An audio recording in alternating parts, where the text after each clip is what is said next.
नमस्कार। आज हम लोग डायट नेशन में एक बहुत ही महत्वपूर्ण चैप्टर इम्परेटिव सेंटेंस के बारे में अध्ययन करेंगे और जानेंगे, क्योंकि परीक्षा में इससे बहुत ही महत्वपूर्ण प्रश्न आते हैं और जिसको हम लोग समझने के बाद आसानी से कर लेंगे। इम्परेटिव सेंटेंस होता क्या है? कहते हैं कि इम्परेटिव सेंटेंस, इसको हिंदी में कहते हैं आज्ञा सूचक वाक्य। आज्ञा सूचक वाक्य या विधि सूचक वाक्य या आदेशात्मक वाक्य, प्रार्थना सूचक वाक्य। यानी इम्परेटिव सेंटेंस जिस वाक्य से या जिस आदेश के भाव से हमें सलाह, प्रार्थना या आदेश का भाव मिलता है, उसी को हम लोग इम्परेटिव सेंटेंस या आज्ञा सूचक वाक्य का नाम देते हैं। इम्परेटिव सेंटेंस की एक खास बात होती है, इसमें कर्ता यू हमेशा छिपा रहता है और वाक्य हमेशा मुख्य क्रिया से प्रारंभ होता है। जैसे एक वाक्य हमारा है, the teacher said to students open your book. जब हम लोग डायरेक्ट से इनडायरेक्ट में बदलना शुरू करते हैं तो सबसे पहले अपने आदेश को देखते हैं, क्योंकि हम लोग जानते हैं कि रिपोर्टिंग पार्ट एक भाग होता है रिपोर्टिंग पार्ट और दूसरा होता है रिपोर्टेड स्पीच।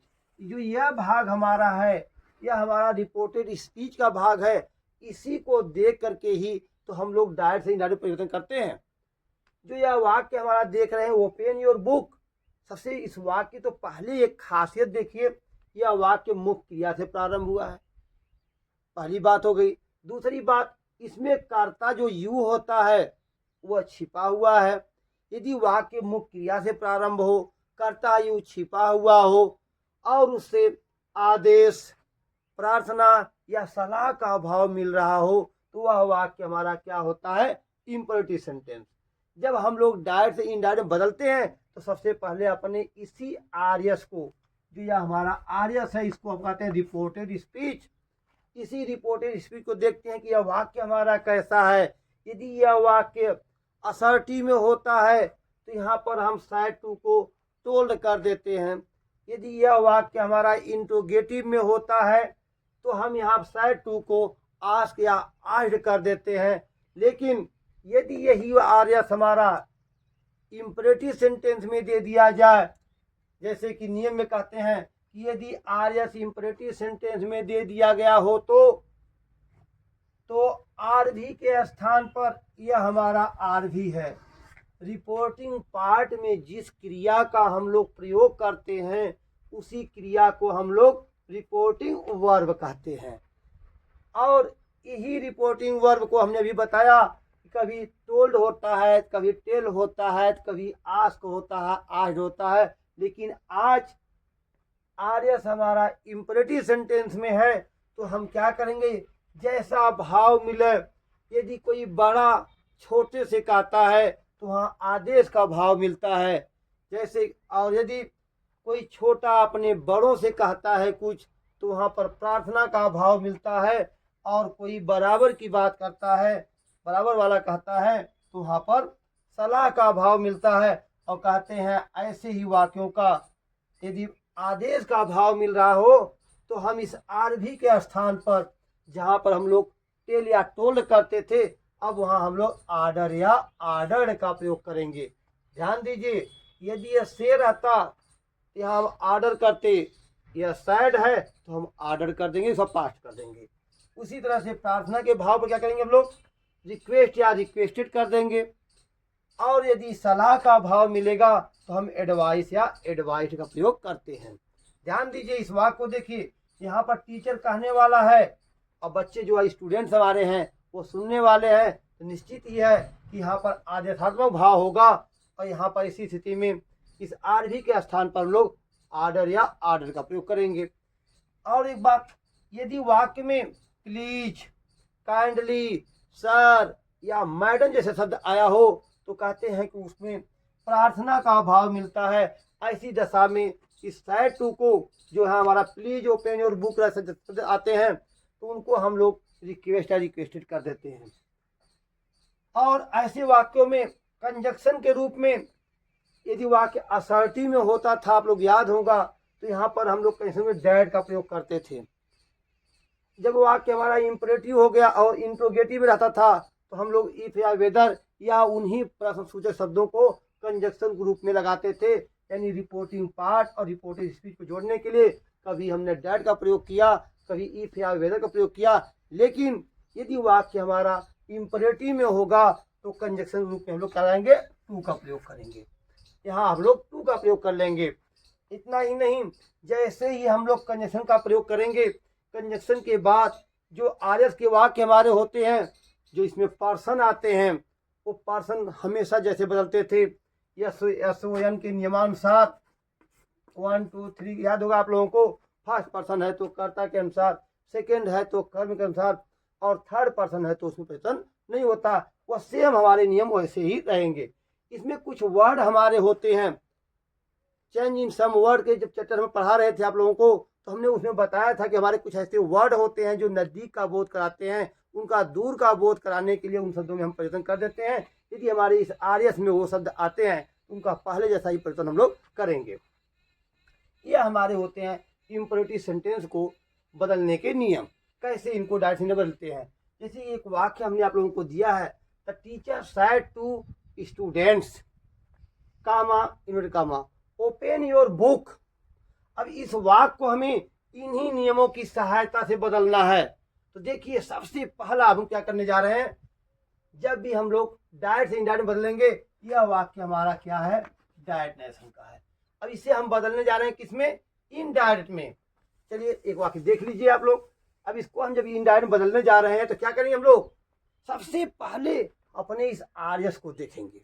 यह आरएस हमारा किसमें है, तो देख रहे हैं यह मुख्य क्रिया से प्रारंभ हो रहा है, तो यह वाक्य हमारा कैसा हो गया, यह इंपरेटिव सेंटेंस का वाक्य हो गया। यदि यह इंपरेटिव सेंटेंस का वाक्य है तो हम यह देखेंगे कि कैसा भाव मिल रहा है, कहने वाला कौन है और सुनने वाला कौन है। यहाँ टीचर कहने वाला है और स्टूडेंट्स हमारे जो बच्चे हैं, छात्र हैं, वो सुनने वाले हैं। तो यहाँ पर निश्चित रूप से आदेश का भाव मिल रहा है। तो हम क्या करेंगे, इनडायरेक्ट बदलते समय कहते हैं आदेश के भाव पर ऑर्डर या ऑर्डर का प्रयोग करते हैं। यह सेड टू हमारा है, सेड टू सेकेंड फॉर्म में है, पास्ट में दिया गया है।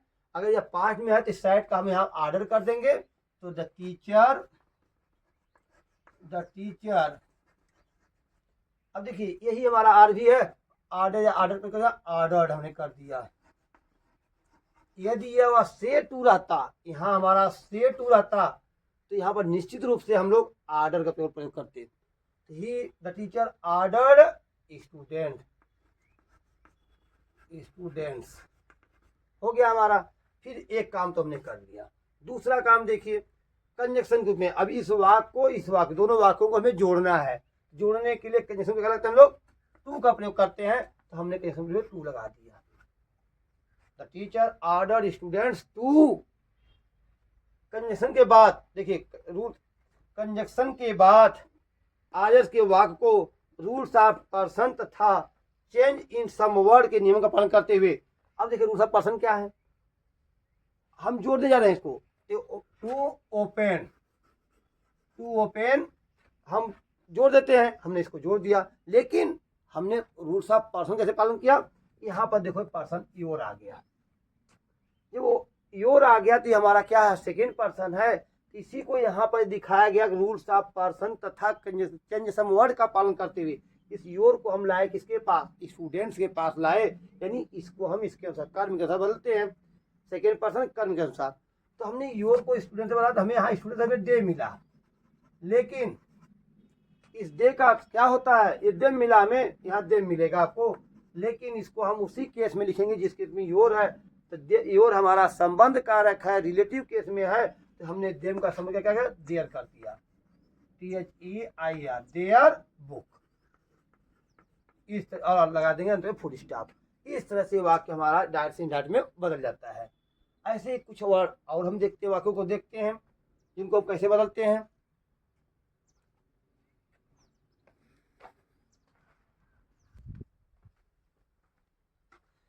इसी तरह से हमारे कुछ और वाक्य हैं, जैसे देखिए the principal said to boy sit down. अब यहाँ पर देखिए इम्परेटिव सेंटेंस हमारा है।